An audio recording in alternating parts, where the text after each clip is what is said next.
श्री विद्युत पंडित जी जिंदाबाद जिंदाबाद श्री विद्युत पंडित जी जिंदाबाद जिंदाबाद। हम एसएचओ हसीना मलिक, महिला पुलिस थाना जनपद लखनऊ, इस वीडियो लॉन्च में आप सबका स्वागत करते हैं। खास करके हमारे एमएलए साहब माननीय विद्युत पंडित जी का, जिन्होंने अपने बिजी स्केड्यूल में से वक्त निकाला और यहाँ पर आए। ये वीडियो जो हम अभी लॉन्च करने जा रहे हैं वो सिर्फ एक वीडियो नहीं है, एक सोच है, एक विचार है, एक क्रांति है जो हमारे एमएलए साहब ने ही शुरू की। ये इन्हीं के विचार हैं, ये इन्हीं की सोच है, जिस पर हम महिलाओं को ही नहीं बल्कि सारे देशवासियों को फक्र होना चाहिए। काश कि हमारे सारे पॉलिटिशियंस इनकी तरह हो पाते।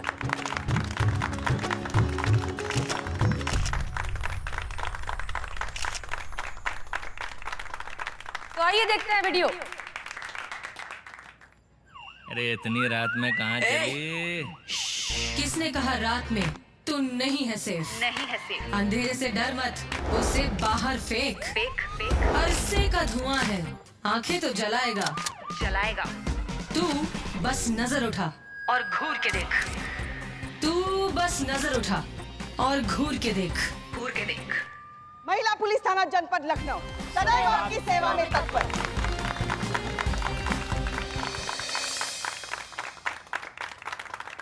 किसी के कोई सवाल? हसीना मैडम, इस वीडियो में जिस गहराई और प्रेरणादायक शब्द का इस्तेमाल किया गया है, ये किसने लिखा है? ये भी कोई पूछने की बात है? इन्हीं के शब्द हैं, इन्होंने ही लिखा है।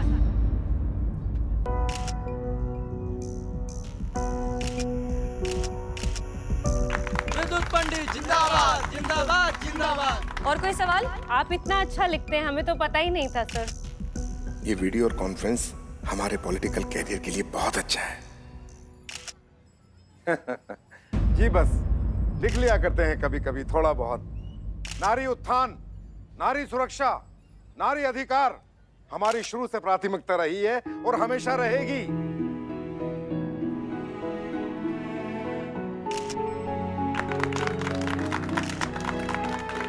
जब तक हम हैं, किसी भी माँ बहन बेटी को डरने की कोई आवश्यकता नहीं है। कोई समाज का ठेकेदार आपको नहीं बताएगा कि आपको कैसे जीना है, कैसे रहना है। अरे ये आपका अधिकार है, आप जैसे मर्जी रहें, जैसे मर्जी जिए। बोलिए जय जय। हमारा नेता कैसा हो? विद्युत पंडित कैसा हो? हम इस वीडियो को पूरे शहर में नहीं बल्कि पूरे प्रदेश में, बल्कि मैं तो कहूंगा कि पूरे विश्व में प्रसारित करेंगे। हम इस वीडियो को हर जगह प्रसारित करने की जिम्मेदारी लेते हैं और ये संकल्प लेते हैं कि महिलाओं के साथ कोई ज्यादती बर्दाश्त नहीं की जाएगी।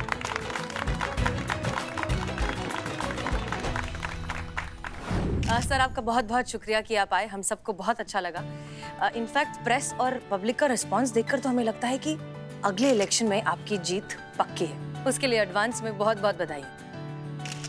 और सर, जैसा कि हमने कहा था, हम कल ही पीआई रतन ठाकुर जी से माफी मांग लेंगे। सर, हसीना मलिक ने इतना कुछ किया है हमारे लिए, उसके बाद माफी? कहीं पब्लिक में हमारी इमेज खराब ना हो जाए। कोई जरूरत नहीं माफी मांगने की। आप तो अपनी ड्यूटी कर रही थी। आपने जो कुछ किया है अपनी ड्यूटी के लिए किया है। माफी तो उसको मांगनी पड़ेगी, पीआई रतन ठाकुर को। सर, अब थैंक यू, अब हम क्या ही कहें। आपका फोन सर। जय हिंद सर।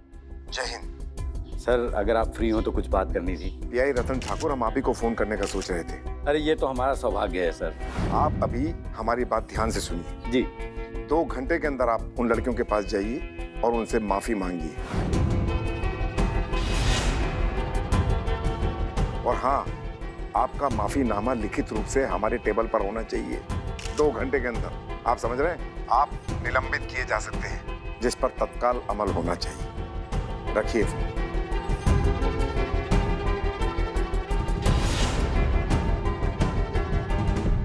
देखा, मेरे रहते काम कितना आसान हो गया। बहुत बहुत सर, आपका बहुत बहुत शुक्रिया। हमारा नेता कैसा हो? विद्युत पंडित कैसा हो? जय हिंद सर। जय हिंद।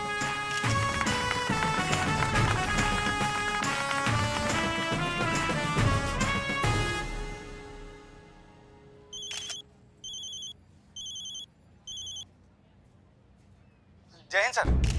जय हिंद। सर आप ये क्या कह रहे हैं? आप भी इसी विचारधारा को मानते हैं ना कि लड़कियों को जरूरत से ज्यादा आजादी नहीं मिलनी चाहिए, वरना समाज का माहौल खराब हो जाता है। फिर भी आप हमको माफी मांगने के लिए बोल रहे हैं? अपनी ये वाहिया सोच अपने तक ही रखिए, हम पर थोपने के कुप्रयास मत कीजिए। पीआई रतन ठाकुर, हम नेता हैं, हमारे लिए जनता का वोट बस वही खरी सोच, बाकी सब में खोट। रखिए फोन, और आज के बाद फोन मत कीजिएगा, हम उठाएंगे नहीं।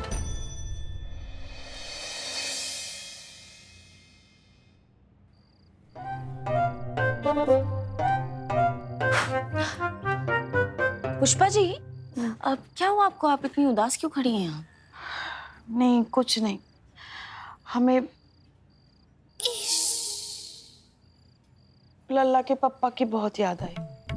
अच्छा, तो कोई बात नहीं ना, बहुत जल्दी उनके पास पहुँच जाएंगी। हाँ, मेरा मतलब है कि 80-85 साल के बाद आप वहाँ पहुँच जाएंगी ना, ऐसे आ रही थी मैं। अब वैसे मैडम सर आपको नीचे बुला रही है, वो कुछ पेपर वर्क करना था। चलो चलिए।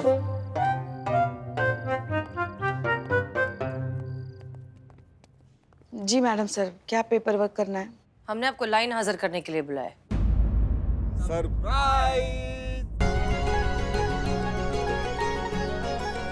मैडम सर, आपको याद था आज हमारा जन्मदिन है।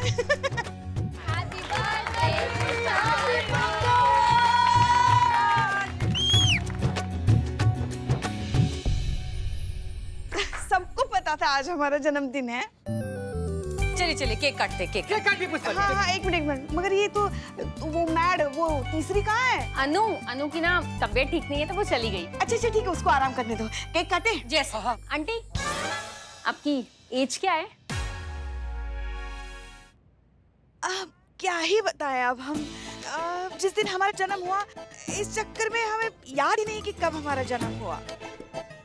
मतलब वो, और हमारी वजह से हमारी उम्र का पता ही नहीं चलता, तो समझ में ही नहीं आ रहा आज तक कि हमारी उम्र क्या है। बस देखो, तुम दोनों से कुछ 1-2 साल इधर उधर, वैसे तुम दोनों हमें दीदी कह सकते, छोटी दीदी। गजब गजब पुष्पा जी, गजब। बाबू तुम लोग दूर रहो, नहीं तो कंचन निकाल लेंगे तुम लोग के साथ खेलने के लिए। जीते मैडम से केक काटिए ना। चलो बहुत हो गया।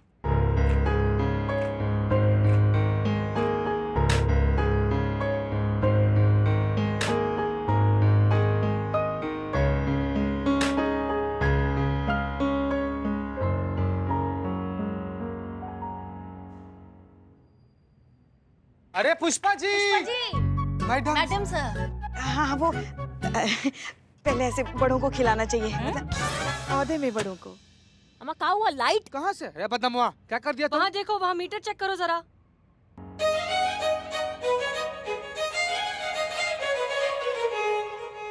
I love you, Pushpi. आ गई।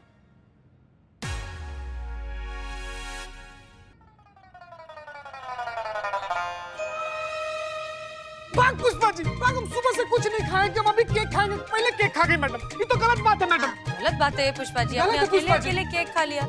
एनीवेज चलिए, अब केक कटिंग हो गई, हमें निकलना है, ठीक है? याद है ना? जी चलिए चलिए। Happy birthday Pushpa ji.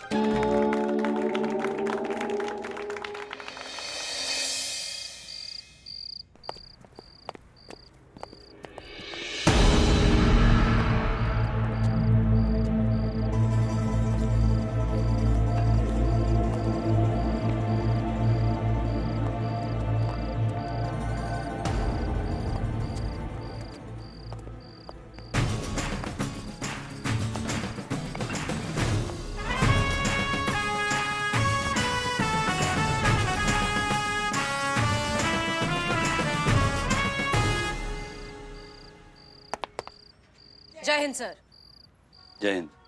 तो सर, अब आप क्या कहेंगे? हम सारी लड़कियां, औरतें इस वक्त अकेले बिना किसी मेल प्रोटेक्शन के यहाँ ऐसे घूम रही हैं। हमें तो घर पे होना चाहिए ना सर। और अब अगर हमारे साथ कुछ हो गया तो सारी गलती हमारी ही होगी, है ना?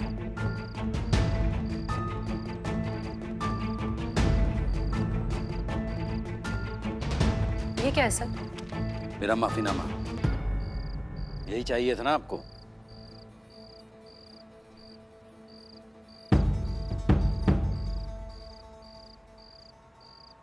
नहीं चाहिए सर।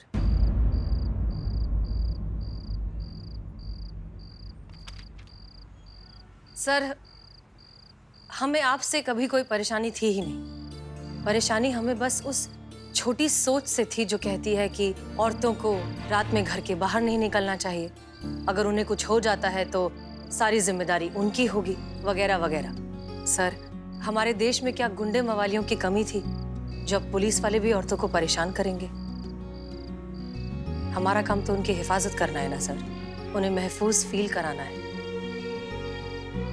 और हम औरतों को सिखाए कि उन्हें किस तरह से रहना है, कपड़े पहनने, इसकी बजाय हम लड़कों को बचपन से ये सिखाएं कि उन्हें औरतों की इज्जत करनी चाहिए। जिस तरह से वो चाहते हैं कि उनके घर की माँ और बहनों के साथ बर्ताव किया जाए, वैसा ही बर्ताव उन्हें सड़क पर चलती हुई लड़की के साथ करना होगा।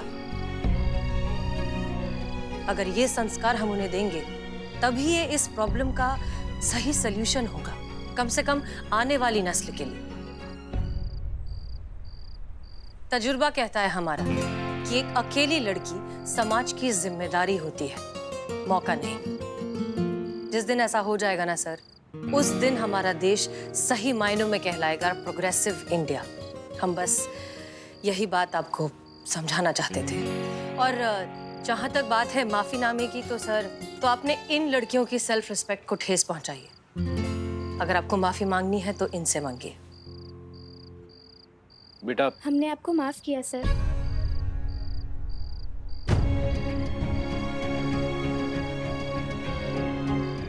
जी, आगे चल के आपको कोई भी लड़की मिले तो उनमें खौफ मत पैदा कीजिए।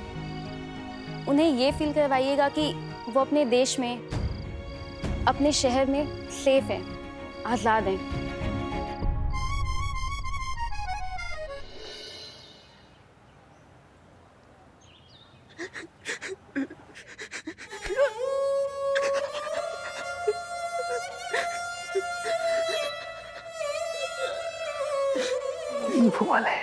Excuse me. यस, प्रॉब्लम है। आप प्रॉब्लम पूछ रहे हैं मुझसे? मैं आपको अपनी प्रॉब्लम बताऊं कितनी प्रॉब्लम है। किस्मत और क्वार्टर कर्नल मेरा लगातार खराब चल रहा है। पिंपल्स जा नहीं रहे हैं, सैलरी आ नहीं रही है। बाहर जो बदनाम है ना, इतनी घटिया चाय पिलाता है कि मेरा दिमाग खराब कर देता है। धारा प्रवाह मासूमियत। संतु जी, ये पूछ नहीं रहे कि क्या प्रॉब्लम है, ये बताना चाह रहे हैं कि क्या प्रॉब्लम है। काव्या, है ना, आप यहाँ पर रिपोर्ट लिखवाने आए हैं ना? थाने में तो रिपोर्ट लिखाने ही आते हैं ना। देखिए, ये हमारी हेड कांस्टेबल लगती नहीं है, पर हैं। जाइए, इन्हीं को रिपोर्ट लिखवाइए। जाइए जाइए जी। जय मैडम। जय हिंद। माफ कीजिए। माफी तो हमारी बहू रानी को मांगनी चाहिए, वो भी हमसे। हमारे लल्ला के जीवन में आके ना उसका जीवन नरक बना के रख दिया है, बर्बाद करके रख दिया उसको। सुना ही आ रहा है हमें। हाँ, पता है हमको। मैं कुछ समझा नहीं। भैया, ये गुत्थी तो भगवान नहीं समझ पाया, हम लोग तो फिर भी इंसान है। बोलिए बोलिए, दिक्कत बोलिए अपने, छोड़िए ये सब। मैं आया हूँ वो बंसी हलवाई के यहाँ से आए हो? इतनी देर? आधा घंटा पहले बोला था पकौड़े मंगा के रखो, हमको तुरंत खाने हैं। क्या कर रहे हो यहाँ पे? हमारा मुंह क्या ताक रहे हो? जाओ ऐसे, जाओ। अरे भाई भैया कहाँ जा रहे हैं? अरे भैया, एक मिनट। अरे एक मिनट यार, एक मिनट भाई। काहे मिमिया रहे हो यार? काहे मिमिया रहे हो? महिला पुलिस थाना में ना सारे समस्या का समाधान है। बैठो तुम, बैठो। गजब। अरे पुष्पा जी, इंसान रिपोर्ट लिखवाने आया है, रो रहा है, दर्द में है। अच्छा, रिपोर्ट लिखवाने आए हो? तो बोलो ना। बोलो, क्या दिक्कत है तुम्हारी? बोलो। समझ में नहीं आ रहा है, कहाँ से शुरू करूं? यहीं से, कहीं से भी शुरू करो। एक गिलास पानी मिलेगा? हाँ, मिलेगा ना।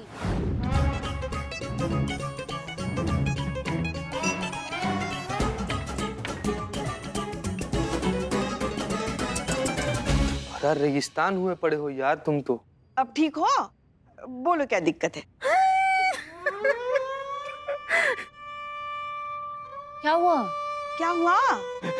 मैडम, एक कप चाय मिलेगी? गजब यार, तुम तो फरमाइश पे उतर आए। बदनाम। अब तो बोलो, क्या दिक्कत है?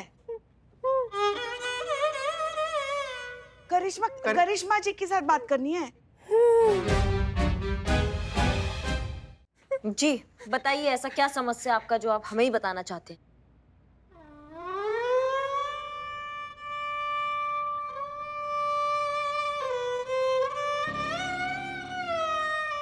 मैडम मैं इन लोग के सामने कैसे बता सकता हूँ मैडम? नहीं, क्या है ना कि मेरी ट्रेजेडी जो है बहुत ही पर्सनल है, तो इतने खुले में खुलकर और खुला नहीं जाएगा मैडम। आप समझ रही हैं ना मेरी बात को? हम समझ रहे हैं आपकी बात को। जाइए आप सब लोग अपना काम कीजिए। अरे आपको कुछ जाइए मदद पुष्पा जी, काम कीजिए।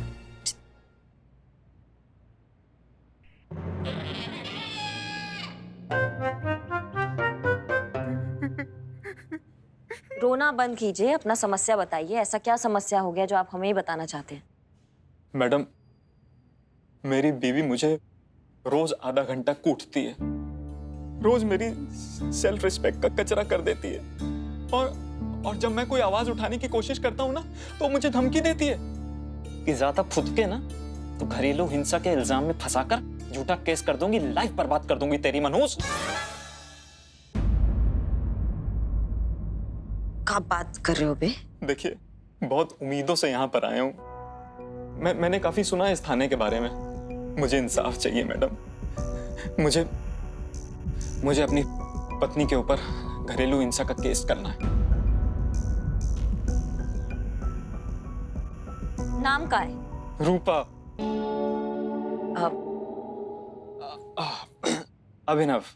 अभिनव जसूजा। संतू। हाँ मैडम।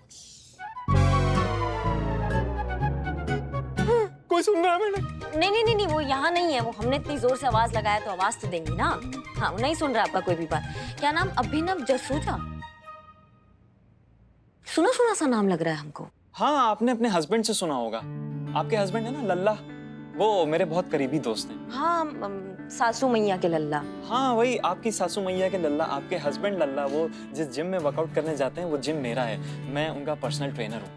अच्छा।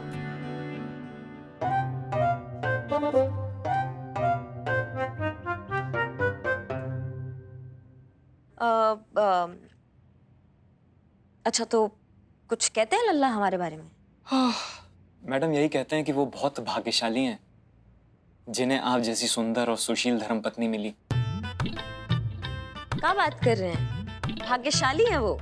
हाँ, वरना आजकल की दुनिया में इतने भाग्यशाली पति कहाँ मिलते हैं। मुझे को देख लीजिए, बैठा हूँ आपके सामने, पत्नी का मारा। जी धन्यवाद, बहुत बहुत। पर उन्होंने कभी बताया नहीं कि आपको ऐसा पर्सनल लेवल का इतना दिक्कत चल रहा है? कभी उन्होंने जिक्र नहीं किया? मैडम, मैंने तो उन्हीं को नहीं बताया तो वो आपको कैसे बताएंगे?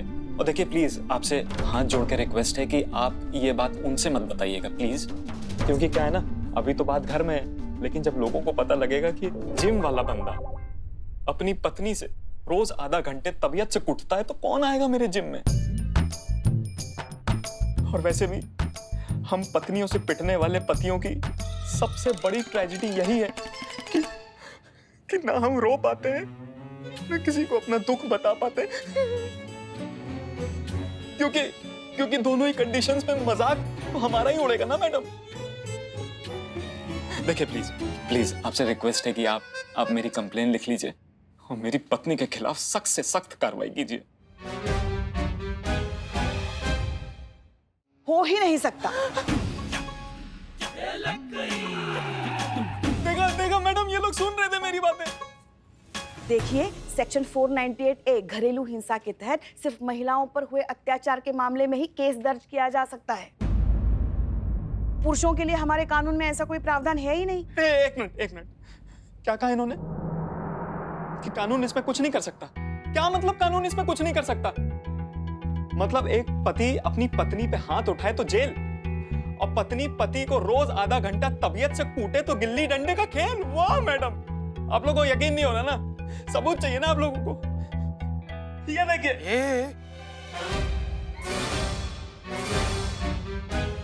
देखा आप लोगों ने? उसने गुस्से में गर्मा गर्म प्रेस खींच के मारी मुझे, पूरी पीठ जला दी मेरी। तो भैया, भाभी को भी ठीक से बताना चाहिए था ना कि जो टी शर्ट होता है, शर्ट होता है, उसको उतार कर प्रेस करना चाहिए। ऐसे पहना के ऐसे प्रेस कर। मैडम, ये तो सिर्फ एक नमूना है। जब से मेरी शादी हुई है ना, यही सब सहता आ रहा हूँ।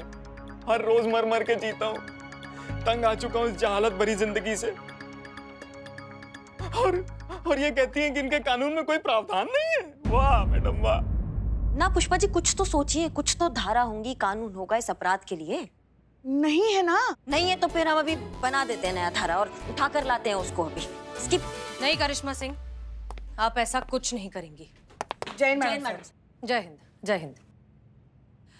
हमें आपको कितनी बार समझाना होगा कि एक थाना है, कोर्ट नहीं। हमारा काम है तहकीकात करना, फैक्ट्स कलेक्ट करना और फिर उन्हें कोर्ट में पेश करना।